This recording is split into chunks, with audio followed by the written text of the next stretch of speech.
Alden Richard update for Casino Plus at AR Foundation. Hero for all, B1 and join the movement. Ito yung video.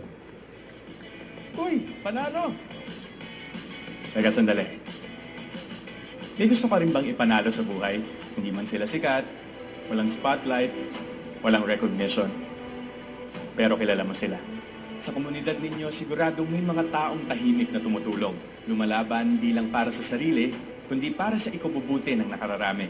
Hero for All is looking for someone like them across the Philippines. Kung may kilala ka, i-nominate mo na siya. And share why their story matters.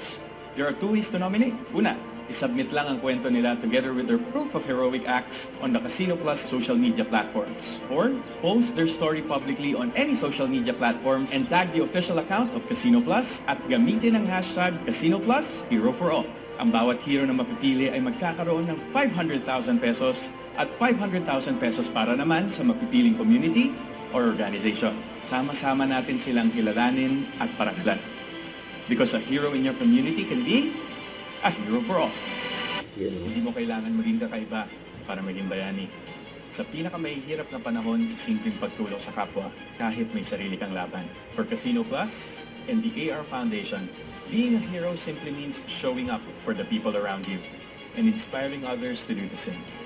Because heroism lives every day. Hero for all. B1, enjoy the movement. For Casino Plus at AR Foundation and team up for Hero for All. Yeah. Don't forget, subscribe, click the notification bell for my update. This is Richard the Action Live. Stay tuned for more videos. See ya.